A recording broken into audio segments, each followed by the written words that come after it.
A very warm welcome, ladies and gentlemen, to another Sunday edition of your weekday programme, The Daily Debate. I'm your host for tonight, Nancy Sarah Barakat.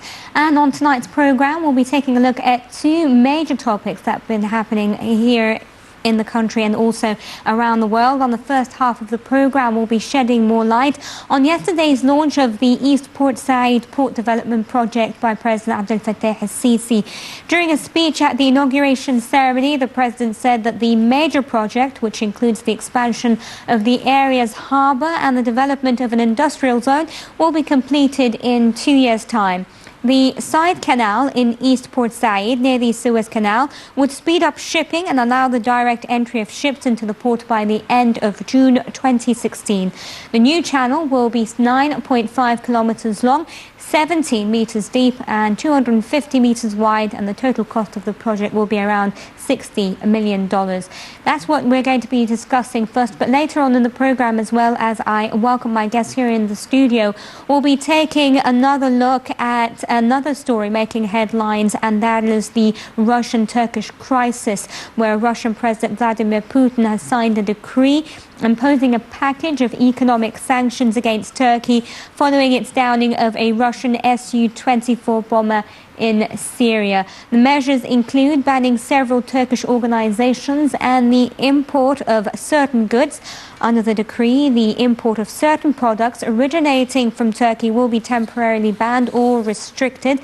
A number of Turkish organizations operating in Russia will also be restricted. Why did Turkey shoot down the Russian fighter jet? Was it a planned provocation, and how will the situation play out?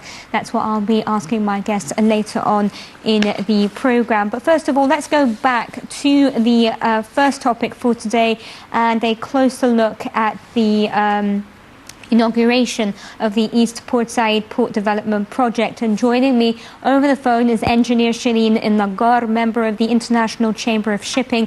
Thank you very much for your time, engineer Shireen. Good evening. Let me start off by asking you, obviously, a little bit more about this particular project and how important will it be? Well, let me first, before answering your question, I'd just like to express my sincere congratulations to all Egypt that we have won the seat on the Executive Council of the International Maritime Organization in London. That was only a couple of days ago. Mm-hmm. And I would like to congratulate everybody who has participated with this on the Egyptian delegation, and with special reference to Minister Sadiq Yushi, who has been extremely active in actually securing that the council. And the vote was pretty high.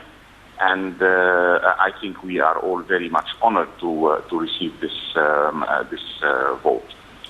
Well, let me ask you first, okay, since you mentioned that, how important will securing the seat be for Egypt? Well, you see, the importance of the IMO to the international maritime community is it's basically the governing body of the maritime community in the world. And it is extremely important that we are members of it. Well, actually, Egypt is a founding member of the IMO. However, the council we have not been involved with for several years, and when we really started making our attempts to join the council, right. The attitude, the mentality has definitely changed this time. The minister was not just sitting behind closed doors. He was walking around, interacting with everybody. So was all his team. And there were professional replies being given to everybody who asked any questions. They were there. So I think eventually it paid off by us getting 130 out of 170 members, which of course 130 votes for a yes. Right. Which of course is very overwhelming, and it makes me as an Egyptian, I think it should make every Egyptian quite proud that we are actually having now a new mentality, a new thought, a new vision, and we are heading in the right direction. That is absolutely for sure. Right. Well, let me come back to the yesterday's inauguration, the launch of the East Port Said Harbour Development Project. And if you could tell us a little bit more about that and its importance as well, not just for Egypt, but on a regional level. Well, any new development will create a new community. Here you're talking about East Port Side, a deserted area that was a swamp in the past. Right. The port has been built up as a small transshipment hub for containers, and then it developed further. And the new expansion project for this port is actually fairly large. You're not really building a port in the sense here. You are more building a new city, a new settlement. Everybody working in that port will probably be finding himself much easier having to live on the eastern part of Port Side, which is a development of Sinai, and we all know how Sinai has been deprived for over several decades. So it is definitely a positive thing. It is definitely a positive project. It's going to be a very big project, and with the industry, with the components, with logistics services, I think we can definitely have a good new city out of Port Said. Probably eventually, over the years, will be even bigger than Port Said existed city. Some analysts, if you will, have gone as far as describing it as a project that will make Egypt into a Singapore of the Middle East, if you will. Do you think that's a fair assessment? Well, the whole of Sinai can be the Singapore and the Dubai combined of Egypt.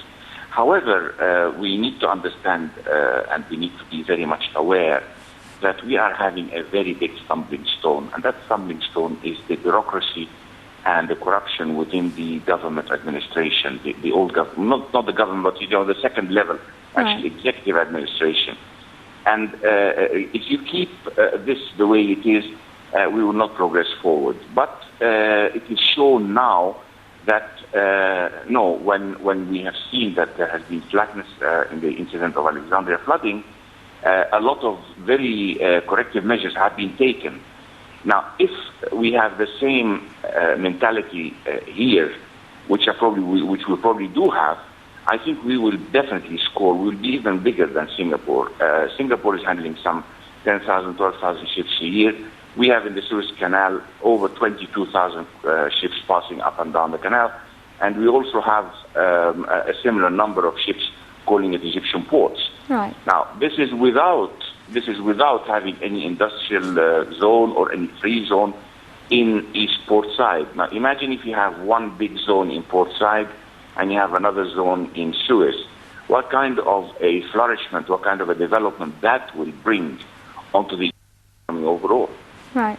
And since you mentioned the Egyptian economy, what kind of contributions do you think this will make to the Egyptian economy? What difference will it make?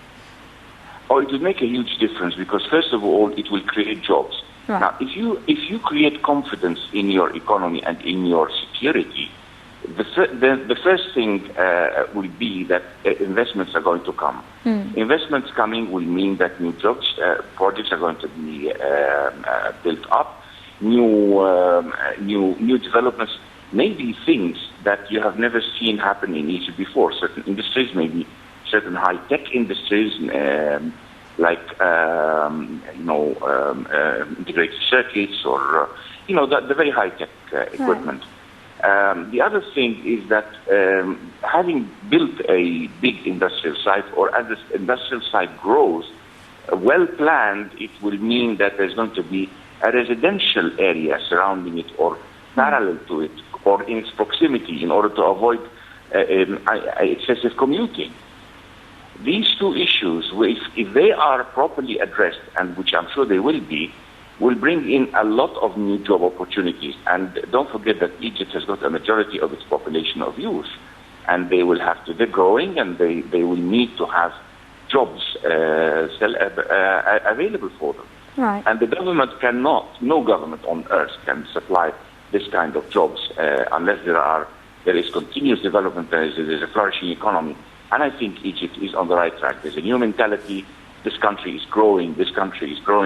And I will say the same thing I have said in the ICS General Meeting last September to the whole world: wake up to what Egypt is doing.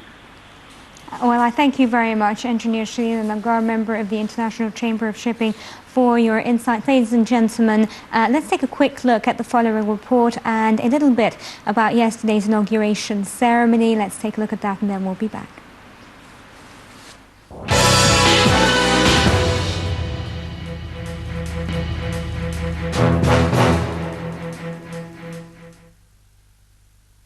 President Abdel Fattah el-Sisi launched the East Port Said Harbour Development Project in Port Said Saturday, giving the starting signal for digging to begin on a side channel to be used in the project. During a speech at the inauguration ceremony of the project, el-Sisi said the joint East Port Said project, which includes the expansion of the area's harbour and the development of an industrial zone, will be completed in 2 years' time.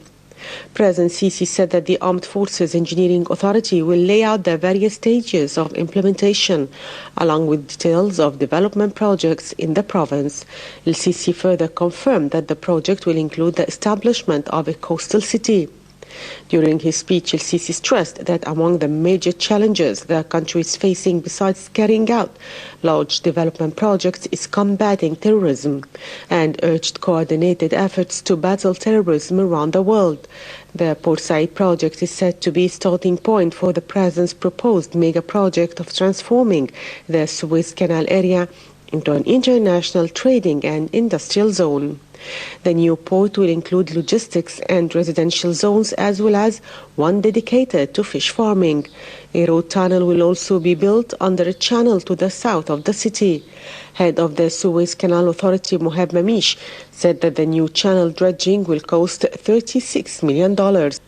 Mamish added that the channel will allow the ships to enter from open waters directly into East Port Said. Currently, vessels that come through East Port Said have to be coordinated with the Suez Canal convoy. The new channel will be 9.5 kilometers long, 70 meters deep, and 250 meters wide, and the total cost of the project will be $60 million. In August, Egypt completed work on a new branch of the Suez Canal with the aim of using the 35-kilometer extension as a launching pad to attract investments in factories and logistics hubs in the canal area. Egypt's cabinet approved in March a long-awaited draft law on investment aimed at making deals less vulnerable to legal challenges or changes in government, as well as curtailing bureaucratic hurdles.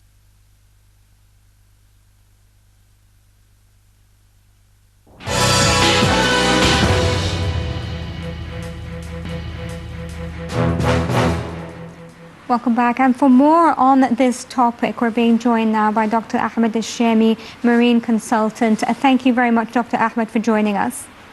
Hello, good evening.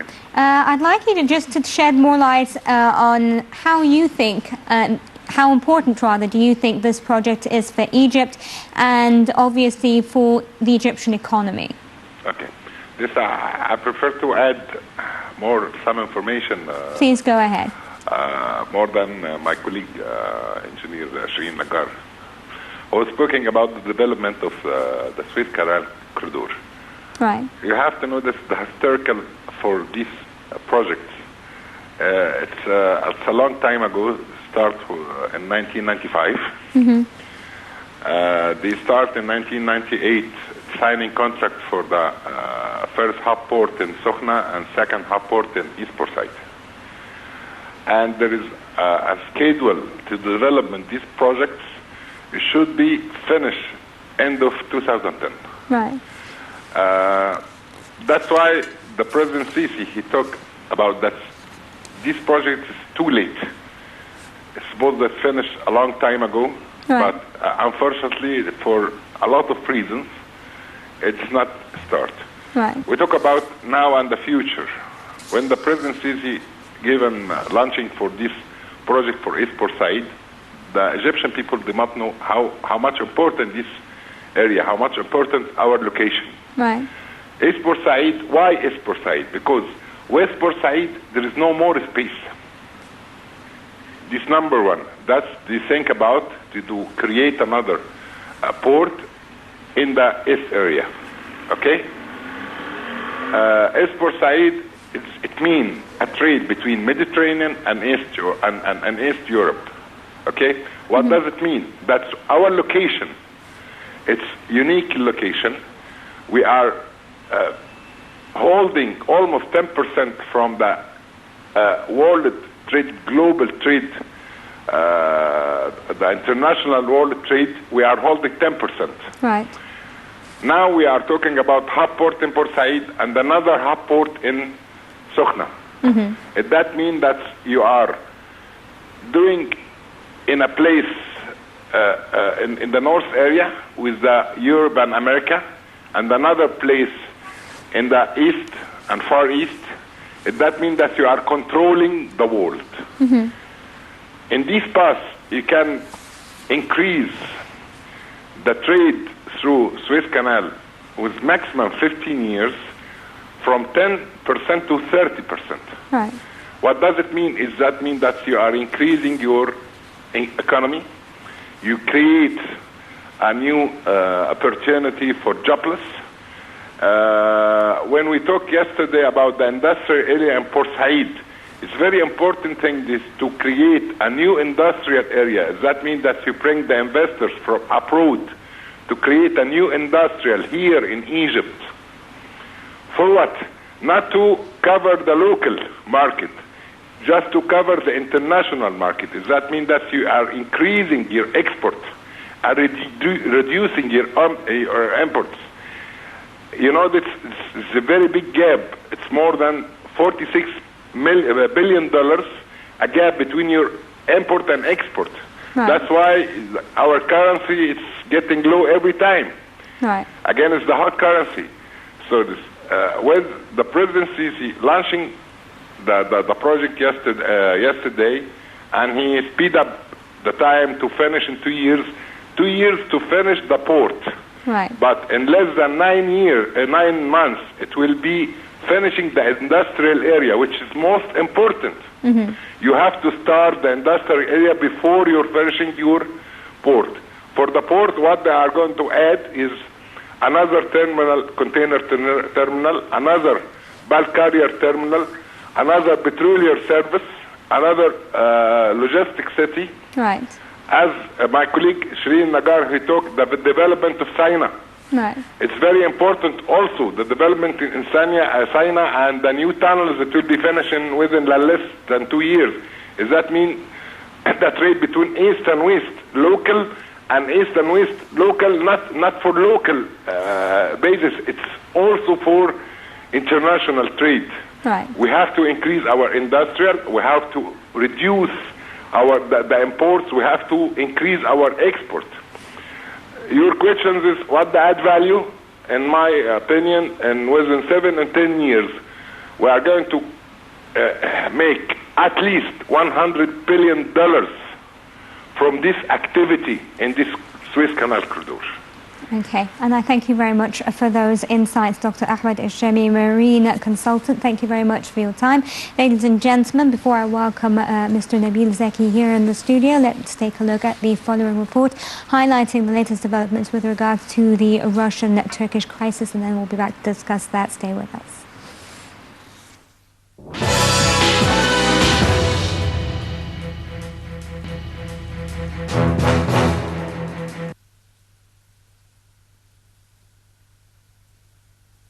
Russia has announced a package of economic sanctions against Turkey over the shooting down of a Russian jet on the Syrian border on Tuesday.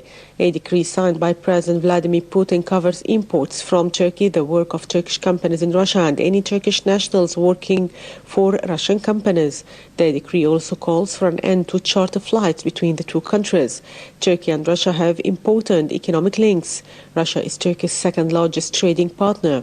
While more than 3 million Russian tourists visited Turkey last year, President Putin's spokesman said on Saturday that there were close to 90,000 Turkish nationals working in Russia. The decree also urges Russian tour operators to refrain from selling packages to Turkey, while Turkey's foreign ministry has warned its citizens against non-essential travel to Russia until the situation becomes clear.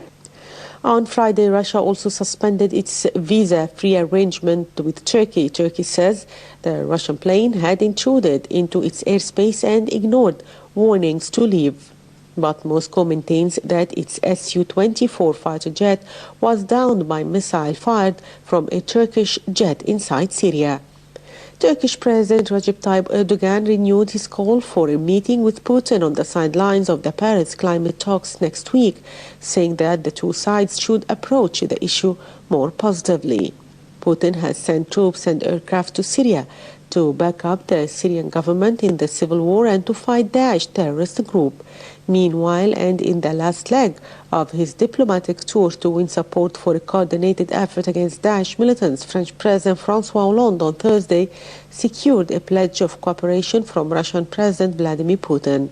With both countries still reeling from Daesh terrorists' claimed attacks that killed hundreds of their citizens, Hollande traveled to Russia to ask President Vladimir Putin to focus his offensive against Daesh militants. The two leaders also agreed on 3 major points: to share intelligence, intensify and coordinate strikes, and not to strike any group fighting Daesh militants. Russian President Vladimir Putin said that Moscow was ready to unite with Paris against a mutual enemy, but he reaffirmed Moscow's long-standing view that Syrian President Bashar al-Assad and the Syrian government were also allies in the fight against terrorism. Putin and Hollande also stressed the need to increase airstrikes against vehicles transporting oil across the militants' controlled territory to hit a key source of financing for the terrorist group.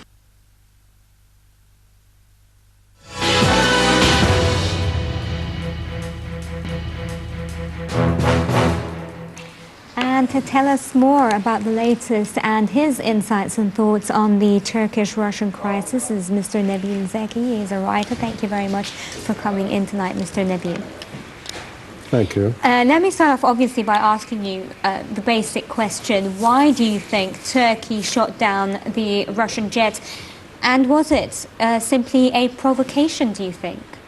Yes, I believe that the Turkish government decided to make a confrontation with Russia because Turkey is not happy concerning the Russian intervention in Syria. Why they are not happy? Because all the time Turkey was helping, supporting, financing, facilitating everything to ISIS. Right. To the terrorist organizations inside Syria. The latest proof, as you maybe followed very recently, you know, since today they arrested 2 prominent journalists in Turkey. Right. The chief editor of the newspaper, the daily newspaper Cumhuriyet, and the chief of Ankara Bureau of the same newspaper. They accused them that they divulged the secrets of the state. How and why? Because last May they published and showed a video to prove that there was a convoy of 2 trucks transporting weapons to the terrorists inside Syria. The police intercepted the 2 trucks, insisted to search inside the trucks. And that's why it was clear in the camera.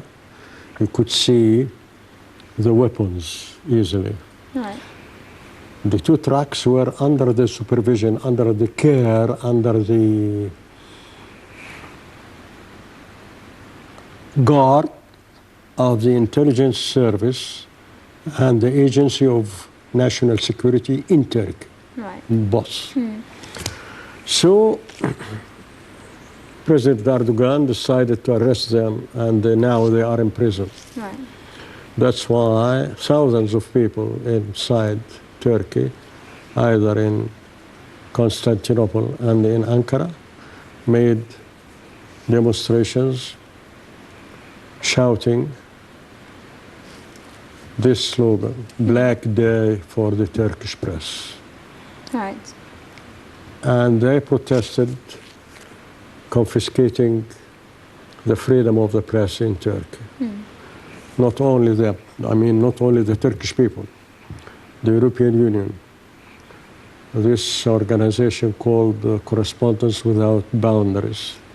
Every human rights organization in the world protested against the campaign against the independent press inside Turkey. So you can imagine that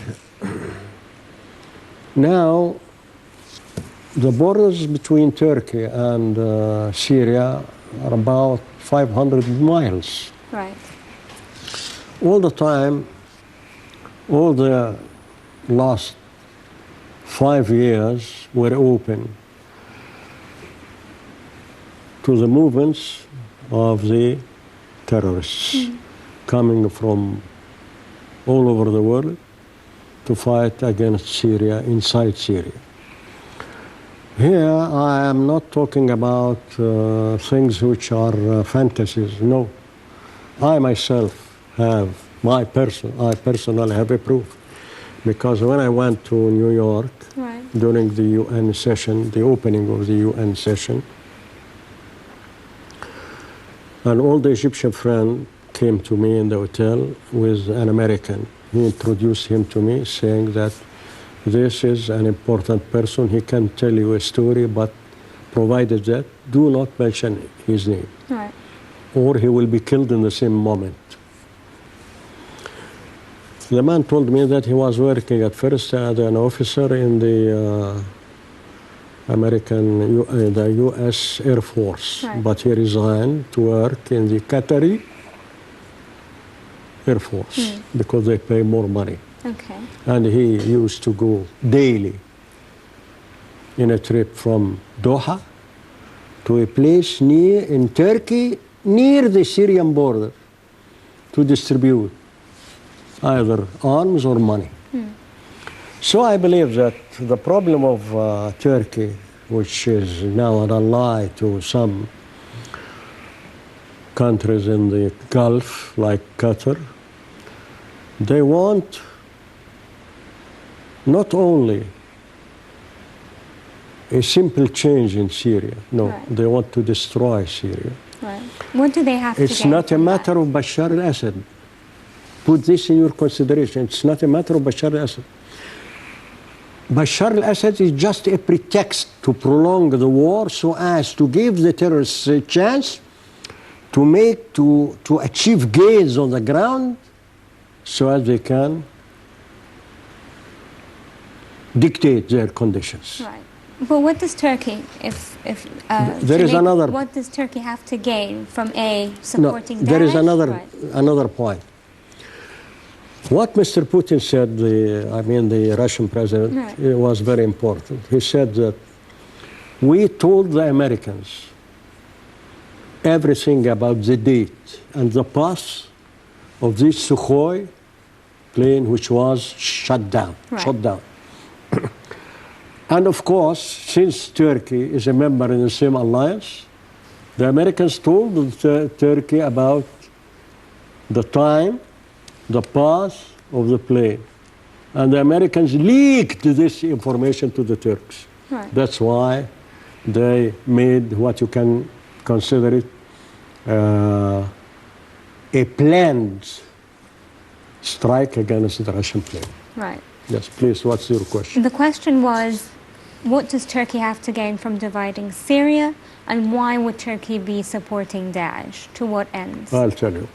First of all, they believe that to have a certain conditions in the Arab world, such states of Sykes-Picot Treaty must disappear. Right. To be replaced by weak entities, weak emirates, but not states with arms like that, like Syria, Iraq, so on and so. In this case, it will be easy to have a Khalifa from Ankara to rule this region. That's first. Right. Second, as you know, Turkey is a member in the NATO alliance. And the leader of this NATO alliance is the United States of America. The United States of America invaded Iraq. Now, Iraq, practically speaking, you can consider it three entities. Right. Kurdish in the north, Sunni in the middle, Shiite in the south. Right. And I want to remind you that Biden the Vice President of the United States of America, he himself made a proposal to the Congress to divide Iraq. Now there is a new suggestion or proposal in the House of Commons in Britain to divide Syria. Right. The plan is to turn four entities, small, weak, fragile. Kurdish one, Durzi one, Sunni one, Alawi Shiite one. 4 states instead of 1. Right. In this case, there will be no state, but just entities struggling against each other, weakening themselves more and more. So there will be just one strong state in the whole region called Israel. Right. That is the Western plan. Right. So many observers, though, I wanted to ask you about how you saw the Russian response to this downing of the jet. Obviously, a lot of people thought that Russia would respond militarily. Why do you think Russia chose not or ruled out this kind of response? No, the Russians will not make a war against Turkey. Right. Because Turkey is a member in NATO. If they make a war against Turkey, it means that they are fighting against all the members of NATO. Right. And they don't consider all the countries responsible on the same level like Turkey. Right. Turkey is the responsible number one.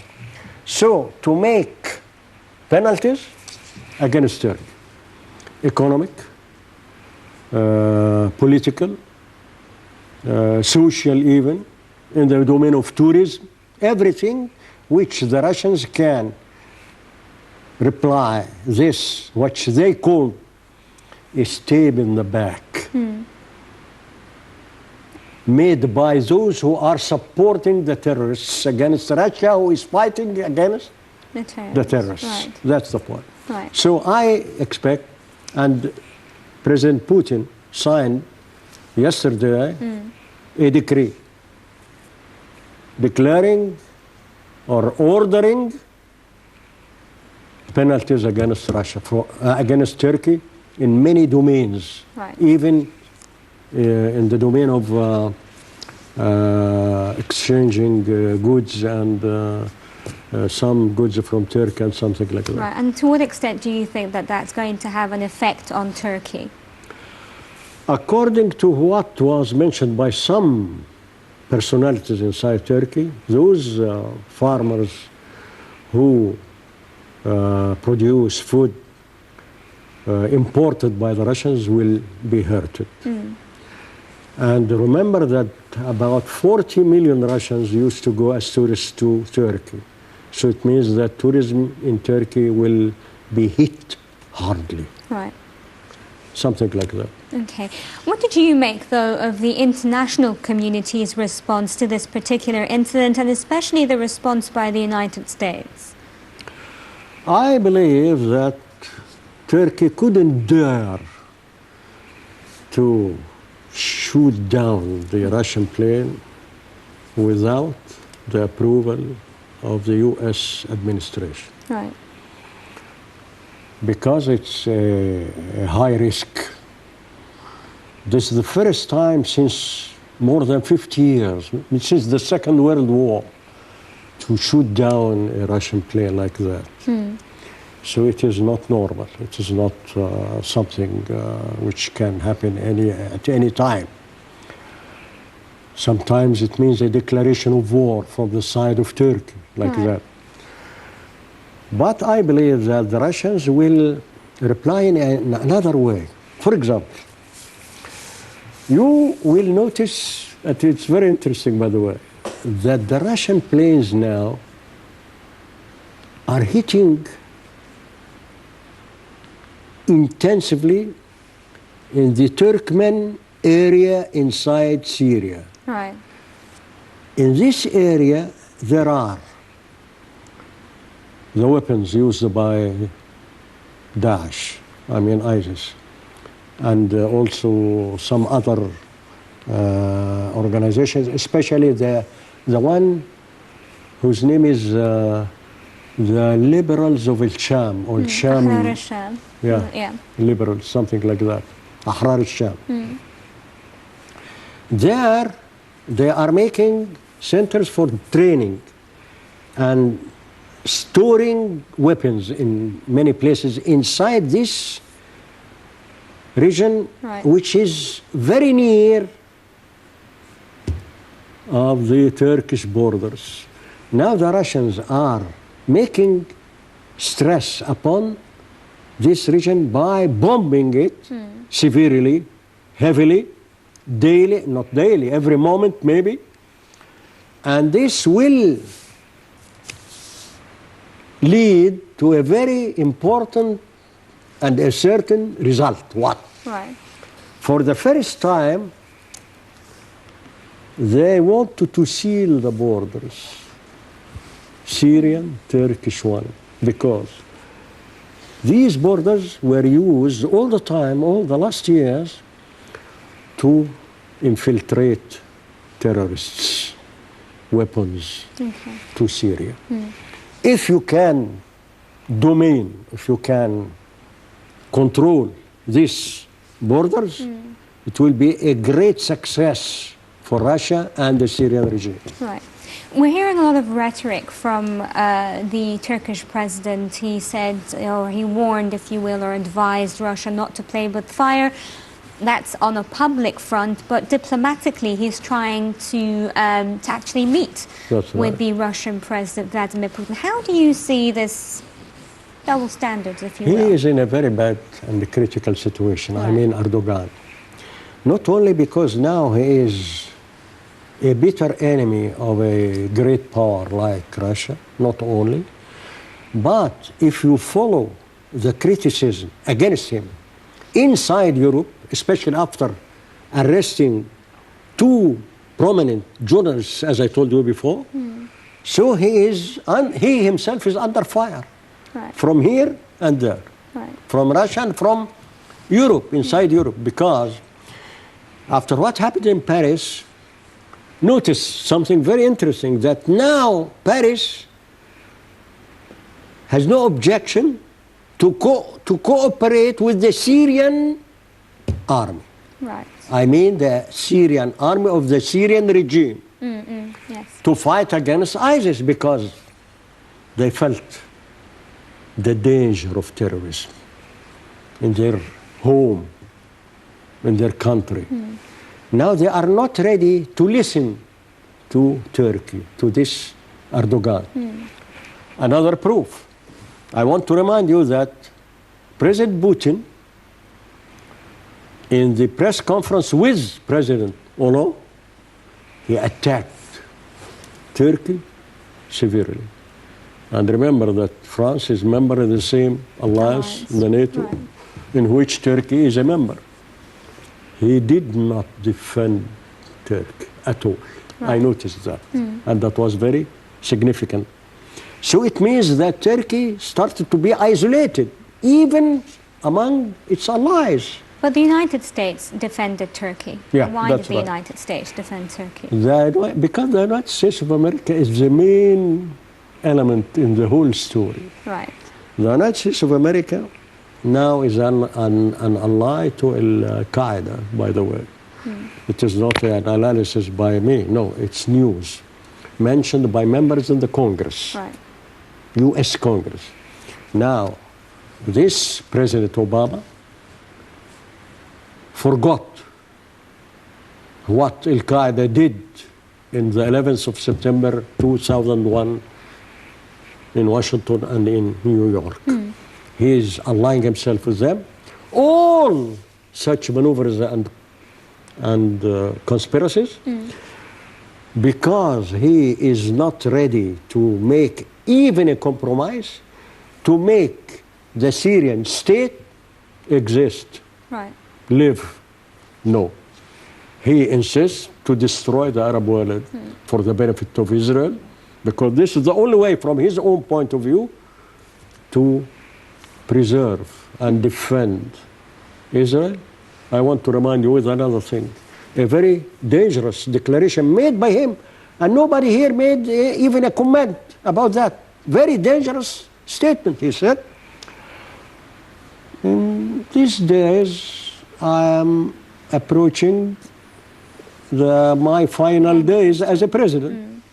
And I think it is not, I do not expect to reach a settlement to the Palestinian question. Remember another thing. That's in stark contrast to his first speech that Exactly. he gave here, right? Remember another thing. The Secretary of State, the American Secretary of State, John Kerry, arrived to Tel Aviv since 2 days. Right. What did he declare as soon as he arrived? That what the Palestinians are doing with the Israelis now is terrorism. Just he didn't mention anything about the responsibility of the Israelis concerning what's going on. All right, let him describe the Palestinians and terrorists. What about the Israeli terrorism? Right. Now, more than 110 Palestinians were killed by the Israelis, and I want to remind you with a very tragic fact. The Israeli soldiers killed the Palestinian, and after leaving him, they go back to make sure that he is dead. If he is not dead, they shoot him again. Right. What is that? What can you call it? That's what's going on now in this world. Right. Would you say, do you think that the United States is supporting Daesh, or has created Daesh, or has at least of course created you will the not, environment for Daesh Of course you will not differ with me if I tell you that the United States created Al-Qaeda. Right. It's a well-known fact. Yes. The CIA in Afghanistan, the whole story is a well-known fact now. Daesh was born from Al-Qaeda. Right. And now they are coordinating their With one terrorist another. attacks with each other. So it's the same. And I want to remind you with another horrible fact. When the Russians started to bomb inside the terrorists inside Syria, Mr. Obama was sad and angry. He said, he don't like what the Russians are doing. Why? He said, because they are not bombing Daesh only. He meant Al-Qaeda. Right. He is considering himself now an ally to Al-Qaeda, Ahrar al-Sham, and so on, so other terrorist organizations. That's why Mr. Lavrov, the foreign minister of Russia, said, the Americans are talking with us all the time about something called a moderate opposition inside Syria, so as we can make a compromise with them. Right. And we are ready, and we are searching for them, but we do not find them. It seems that it's an illusion, because it doesn't exist, this moderate opposition. And remember that to prove, Russia to prove that it's taking a moderate attitude, Putin told Hollande, the French president, please give us a map to show us where this so-called moderate opposition are there, so as not to bomb the places of such moderate opposition. Right. To prove good faith. That's the attitude of Russia. You cannot see something wrong about it. Right. Well, let me ask you about the possibility of a cooling, if you will, in the rhetoric between Moscow and Turkey. But obviously, Moscow is quite. I mean, it wants an apology. That's what it says. Do you think Turkey will give it the apology it wants? I think that they will not give an apology. Right. And I think that there will not be cooling Right. of the situation. Why? And more than that, I'm obliged to tell you that I don't expect positive results from Vienna conference. Okay. Why? Now the problem with the Americans is the following. They feel, and they are right about that, that the Russian intervention in Syria changed the balance of forces in the region and in the world. Right. More than that,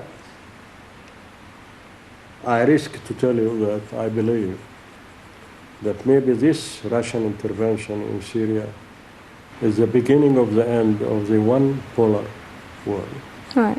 And the birth of a multipolar world. Why? Can you imagine now that there will be a peaceful settlement or a compromise in Syria without Russia? Never. Right. Impossible. Now Russia is here.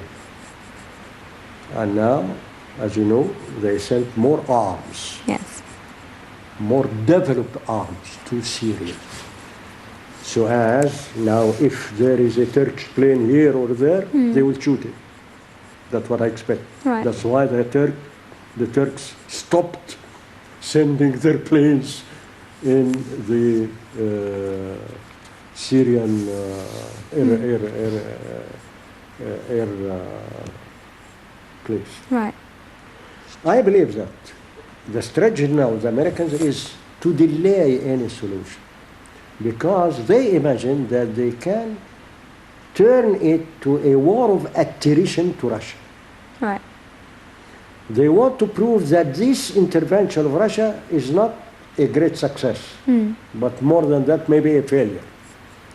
They want the terrorist organization to gain more land, to take more privileges inside the Syrian territory, so that they can dictate their conditions on the other side, Right. in the Syrian regime. That's why I'm not optimistic about a near solution to the Syrian problem. Right, but when Francois Hollande reaches an agreement and agrees with Russian President Vladimir Putin on certain things with regards to Syria, including, as you said, not to strike the so-called moderate forces and whatnot, does that affect this plan that you say America has with regards to Russia? Do you think that throws it off balance a bit?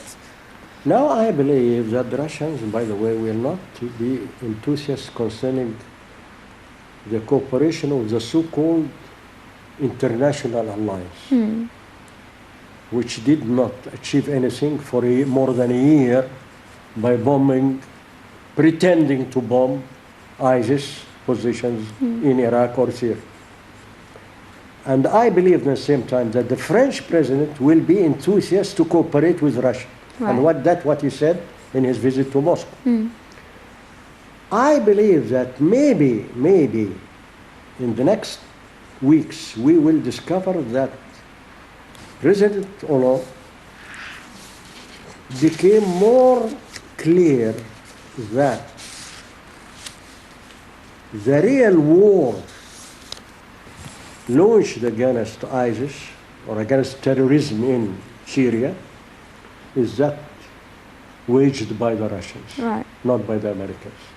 And I believe that now he is ready to cooperate with Russia, as he said in Right. Moscow. What about other parts? Yeah. I believe Iran is ready.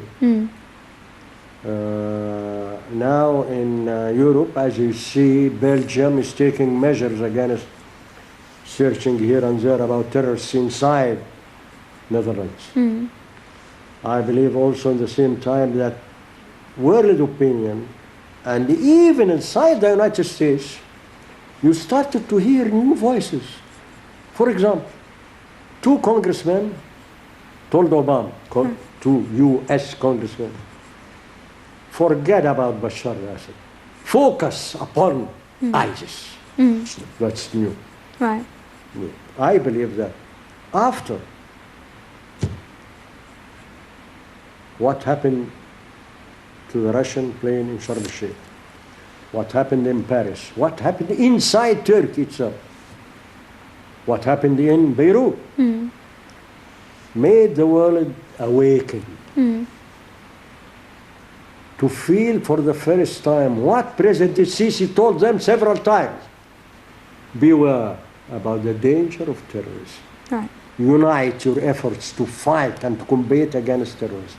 For the first time, they realized that this is a real fact. Right. And do you think that this is a topic that's going to come up? We know now that President Abdel Fattah al-Sisi is indeed has arrived in Paris to take part in the UN summit there on climate change. But do you think as well on the sidelines there will be exchanges with regards to terrorism and the threat of terrorism and perhaps even cooperation on that end? I'm sure of that. Right. Because he will make many meetings. He will focus in such meetings about this. Because now the future of mankind is at stake. Is at stake. Right. That's right. That's why, and this is the motive of the movements of President Sisi, because he earlier than all of them, discovered that the world must unite against this danger, because now they are threatening not only mankind, all the history, all civilization, all the existence of the human beings. Right.